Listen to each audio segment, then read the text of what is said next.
Washington, AP. It was an Oprah-worthy moment. President Donald Trump stood before a Louisiana crowd at an official taxpayer-funded event and tossed out an enticing promise. "If we win this election, which is just 16 months away, we're giving you a brand new I-10 bridge." Trump's commitment during a visit to a liquefied natural gas export facility on Tuesday drew cheers from his audience. But it generated immediate criticism from ethics experts who have already sounded alarms about Trump's apparent willingness to put the federal bureaucracy to work for his own political gain. All presidents benefit from the trappings of the office, but as Trump heads into a turbulent re-election campaign, historians and observers are wondering just how far the president might be willing to go in using the levers of presidential power, from the Pentagon to the Justice Department, to energize his supporters and help bolster his election chances, especially if the polls are tilting against him. "I think there's no limit to what Donald Trump will do to get re-elected,"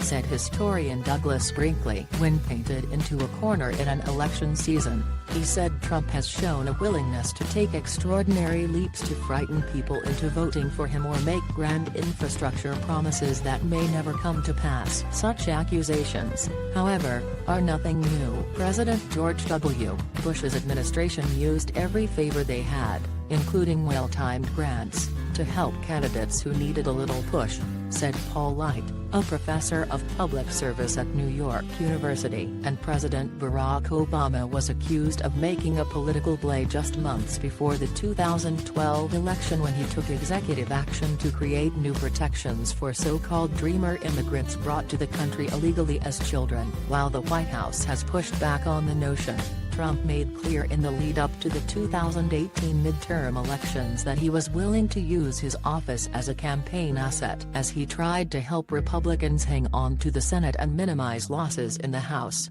Trump turned to his go-to issue, immigration, and made dire warnings from the White House about an invasion of Central American migrants, even though the caravan he warned against was still hundreds of miles from the U.S.-Mexico border and dwindling. Then Trump mobilized the U.S. military, deploying thousands of troops to the southern border. While the White House said Trump was responding to a legitimate humanitarian and national security crisis and doing his duty to protect the nation, many saw the move as a political stunt. In the weeks ahead of the election, Trump also threatened to end the constitutional right to birthright citizenship and promised a new 10% tax cut for the middle class that has yet to materialize 6 months later. Dave Levenfeld, federal politics editor at the Center for Public Integrity, a nonprofit news organization specializing in investigative journalism, said Trump's unprecedented mixing of government and campaigning began when he launched his re-election effort on Inauguration Day. That's really changed the game in a significant way,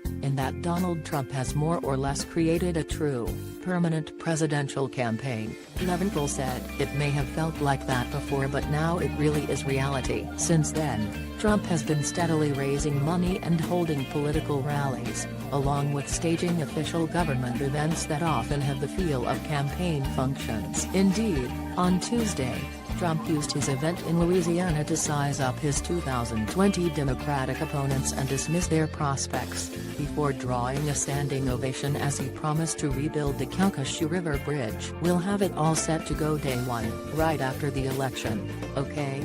Trump told the crowd. The day before, Trump was offering up new federal cash for the crucial battleground states of Florida and Michigan, asking Congress for $200 million for Army Corps of Engineers work in the Florida Everglades, an extra $1.6 billion for NASA and $300 million for Great Lakes restoration work. Trump's original budget plan had proposed slashing the Great Lakes money, but the president announced he was reversing that during a March rally in Grand Rapids, Michigan. He also promised a swift infusion of federal aid to the hurricane-battered Florida Panhandle during a rally there last week. He's already put Florida pork projects into play to make sure he holds that state, said Brinkley, adding that, While all politicians make such promises, no president will use fearmongering and hyperbole to the degree that Trump will to drive a wedge issue home. Federal law prohibits the promising of favors or other benefits in exchange for supporting a candidate,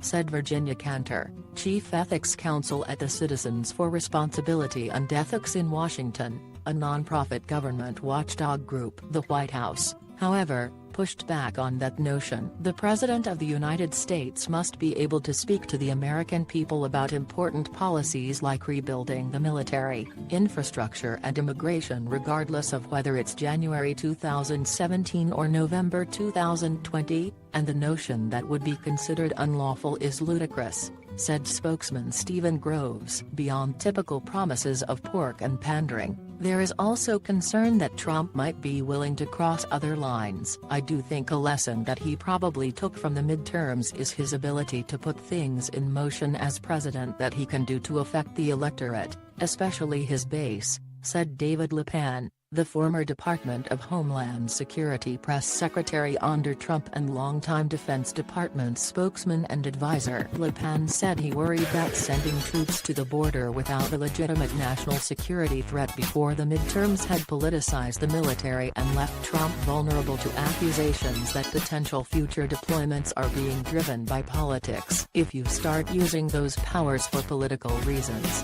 then you raise questions about your motives, he said, asking, if it came down to some type of confrontation with Iran, is the public going to believe that the actions were taken because of the military threat or to advance a partisan political agenda? See Associated Press.